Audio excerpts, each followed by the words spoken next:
I'm brain dead. That's what's going on. Hi guys, welcome to my channel. So today I'm going to be doing the Harry Potter book tag. Now I believe this was created by Just Keep Reading. I might be wrong on that, but I will link the original creator down below. So as always, my disclaimer is all opinions are my own. If you disagree with my opinions, feel free to tell me your own thoughts down below. First question. Favorite book? Now my favorite book is Deathly Hallows. It is by far my favorite out of the whole series, and I feel like that has a lot to do because we get all these answers to all the questions that we had in the previous ones, and we get to find out so many truths about the characters, things that are going on that we didn't know were going on, and I will actually get into that a little bit later in the video. Second question, favorite movie? Now my favorite movie was Deathly Hallows, and it has to do a lot with the book being my favorite. We just get all these answers, and I feel like the most plot-changing answers happen to be in the second part of the book, so they happen to happen in the second part of the movie, of course, and it was just so emotional also because, I mean, we have been with these movies forever, so I feel like it was just going to be naturally emotional to know that, hey, this is the last one, there's nothing else after this.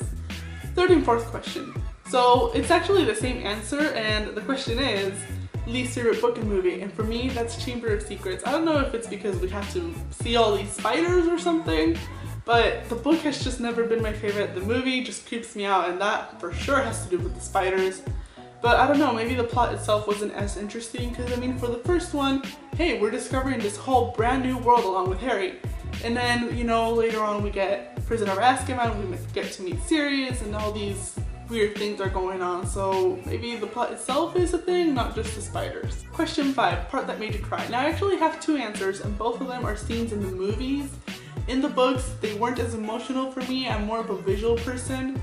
And the first one is when Sirius dies, and we see Harry have this like silent moment, and Lupin is holding him back, and he's just like silently screaming, and then it just kind of starts in slow motion, and it kind of speeds up again, and he's running after Bellatrix. For me, the moment that he starts screaming was just so emotional. I actually teared up a little bit in the theater, and it could play a part that I kind of had a crush on Sirius, but I'll never know. Now the second one, I feel like everybody kind of got emotional when we first saw it in the theater, and up to date I actually still get emotional about it, and it's when we discover that Snape actually loved Lily throughout the whole time. And to be more specific, it's actually when we see Snape coming into the room and he sees Lily's dead body on the floor, and he just starts cradling it and crying. For me, like, I swear to God, I'm getting goosebumps.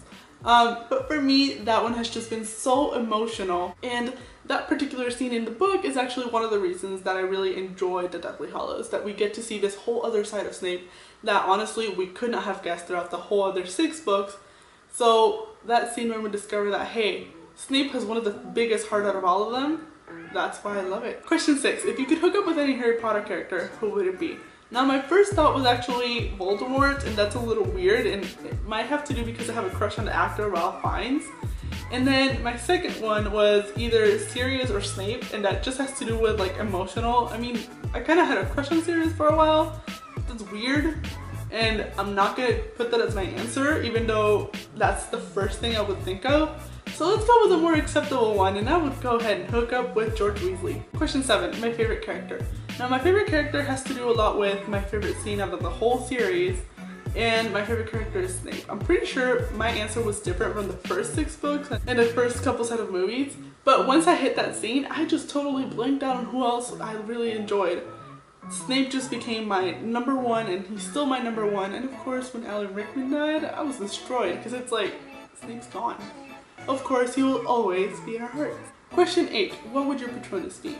Now, thanks to Pottermore, I don't have to think about it, I know what it is, and it is the Blackbird. I don't know what I was expecting, but when I got the Blackbird, I was actually pretty excited about it. Question 9, what Deathly Hallows would you choose? And I would actually choose the cloak, and it's not for the right reasons. I feel like I would end up using the cloak, using it, going to Barnes & Nobles, and stealing books, which is absolutely horrible to say.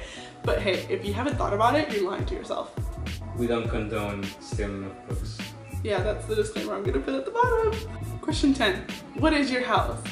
Ravenclaw, and I feel like having all of these books kind of makes sense. Originally, I was proud to say that I was a Slytherin, and then I got Ravenclaw on Pottermore, and I was like, it actually kind of makes more sense.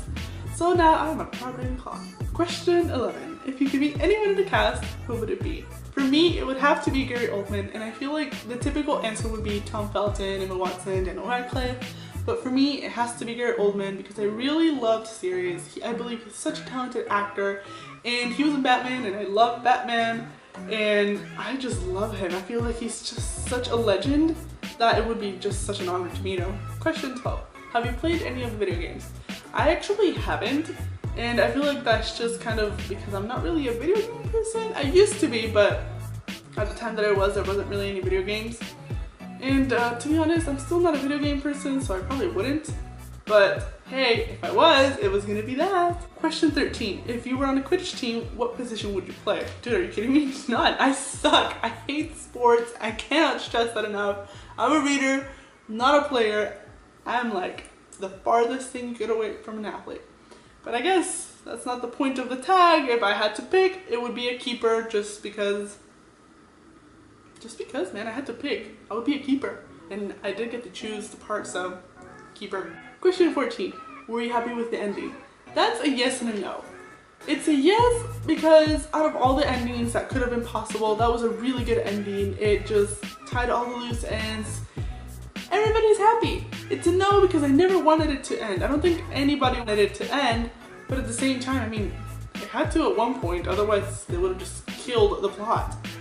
So I guess I don't really have a solid answer. I guess if I had to pick one solid answer, it would be yes.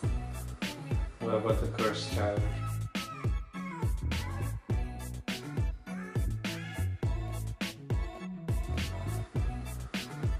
Fuck, dude. Last question. What does Harry Potter mean to you? And it might be easier to explain what does air mean to me, and it's kind of like I need it to survive. I can't do shit without it. Like, I just wouldn't last. You could interchange the answer actually for this question. It just means everything. It means easier times. Whenever things get bad, I feel like a lot of us just think about Harry Potter, watch the movies, read the books. Hey, whenever you think you deserve pity, hey, somebody lived under a set of stairs at one point. You can't complain about that. And that is it for this video. I am currently reading American Gods by Neil Gaiman. It is so good right now. I am so excited. I really hope I get to finish it sometime soon so I can catch up on the TV show because I've been hearing so many good things about it. Anyways, as always, thank you so much for watching. Don't forget to like and subscribe. If you have a different opinion from what I said today, feel free to tell me down below, as well as any suggestions you might have for what you want to see next. And I'll see you guys next time.